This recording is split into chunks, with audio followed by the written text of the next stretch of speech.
جا رہا ہے نواسۂ رسول حضرت امام حسین علیہ السلام اور ان کے جانثار ساتھیوں کی لازوال قربانی کی یاد میں ملک بھر میں جلوس برآمد۔ عزاداروں نے شہدائے کربلا کی عظیم قربانیوں کو خراج عقیدت پیش کیا۔ کراچی میں لیاری کے علاقے بغدادی میں گرنے والی عمارت سے ملبہ اٹھانے کا عمل مکمل، مشینری اور عملہ جائے حادثہ سے روانہ۔ متاثرہ عمارت پر سرچ اینڈ ریسکیو آپریشن بلا تعطل 50 گھنٹے سے زائد جاری رہا۔ ریسکیو حکام نے حادثے کے مقام کو کلیئر قرار دے دیا۔ 27 افراد حادثے میں لقمہ اجل بنے۔ اور ملک بھر میں 10 جولائی تک شدید بارشوں اور سیلابی صورتحال کا الرٹ جاری۔ NDMA نے خبردار کیا کہ پنجاب، سندھ، بلوچستان، خیبر پختونخوا، آزاد کشمیر اور گلگت بلتستان میں ندی نالوں اور دریاؤں میں طغیانی کا خطرہ ہے۔ وزیر اعلیٰ بلوچستان میر سرفراز بگٹی کا کوئٹہ میں CPO آفس کا دورہ، یوم عاشور کے موقع پر سیکیورٹی انتظامات کا تفصیلی جائزہ لیا۔ ہدایت کی کہ سیکیورٹی ادارے مکمل الرٹ رہیں، معمولی کوتاہی بھی برداشت نہیں کی جائے گی۔ وزیر اعلیٰ سندھ سید مراد علی شاہ کا یوم عاشور کے جلوس کا فضائی معائنہ، وزیر داخلہ ضیاء الحسن لنجار اور IG پولیس غلام نبی میمن بھی موجود تھے۔ وزیر اعلیٰ سندھ نے جلوس کی روانی اور سیکیورٹی انتظامات کا معائنہ کیا۔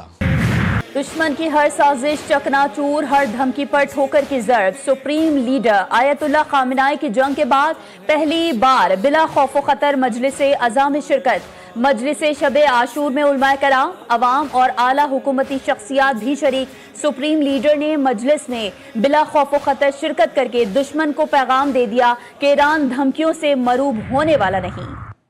یوم عاشور ہمیں قربانی، حق گوئی اور عزم صمیم کا پیغام دیتا ہے۔ صدر مملکت آصف علی زرداری اور وزیر اعظم شہباز شریف کا یوم عاشور پر پیغام۔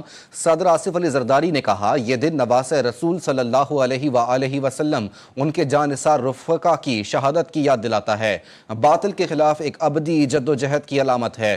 وزیر اعظم شہباز شریف کہتے ہیں، یوم عاشور تاریخ اسلام کا عظیم اور سبق آموز دن ہے۔ یہ دن صبر، قربانی اور اصولوں پر ڈٹے رہنے کی عظیم مثال عطا کرتا ہے۔ Chairman Peoples Party Bilawal Bhutto Zardari نے کہا کہ یوم عاشور ہمیں حق اور باطل، عدل اور ظلم کے درمیان ابدی جنگ کی یاد دلاتا ہے۔ کربلا میں حضرت امام حسین علیہ السلام اور ان کے جانثار ساتھیوں کی عظیم قربانی مشعل راہ ہے۔ اہل بیت سے محبت ہر مسلمان کے عقیدے اور ایمان کا جز۔ شہادت حسین علیہ السلام محض رنج و الم کا استعارہ نہیں بلکہ تحریک حیات ہے۔ وزیر اعلیٰ پنجاب مریم نواز شریف کا یوم عاشور پر پیغام۔ وزیر اعلیٰ سندھ سید مراد علی شاہ کا کہنا ہے کہ کربلا کا پیغام ہمیں ظلم کے خلاف ڈٹ جانے کا درس دیتا ہے۔ وزیر اعلیٰ KP علی امین گنڈاپور کا کہنا ہے کہ واقعہ کربلا حق و باطل کے درمیان ایک عظیم معرکہ تھا۔ وزیر داخلہ محسن نقوی نے کہا، عاشورہ صرف تاریخ نہیں، بیداری کا مرکز ہے۔ امام حسین علیہ السلام نے امت کے لیے حق و باطل کی سرحد کو تا قیامت واضح کر دیا۔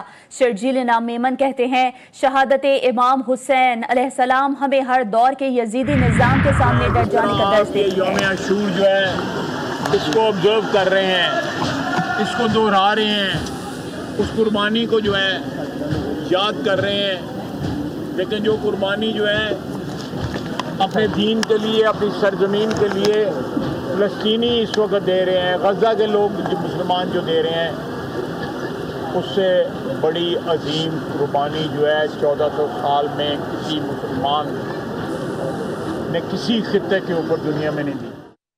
آج بھی مسلمانوں کا یزیدیت کے ہاتھوں خون بہہ رہا ہے۔ فلسطین کے لوگ کربلا کی یاد کو دہرا رہے ہیں۔ وزیر دفاع خواجہ آصف کی سیالکوٹ میں میڈیا سے گفتگو، کہتے ہیں آج غزہ بھی کربلا بنا ہوا ہے۔ دنیا کے 1.5 ارب مسلمان مصلحت کا شکار ہیں۔ یوم عاشور پر مقبوضہ کشمیر میں پابندیاں لگائی گئیں۔ اس قسم کی پابندیاں پہلے کبھی نہیں لگائی گئیں۔ چیف منسٹر صاحبہ خود ہر جگہ پر جا کر خود لوگوں سے مل کر جو ہے وہ پالیسیز ترتیب دیتی ہے۔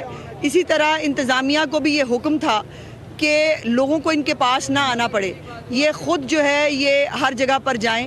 اور مجھے خوشی ہے یہ بتانے میں کہ پورے پنجاب میں اکراس دا بورڈ ہماری تمام انتظامیہ کے لوگ، RPOs ہوں، DPOs ہوں، DCOs ہوں، ACs ہوں، یہ سب خود لوگوں کے پاس چل کے گئے ہیں اور جا کر ان سے پوچھا ہے کہ ہمارے لیے کیا حکم ہے۔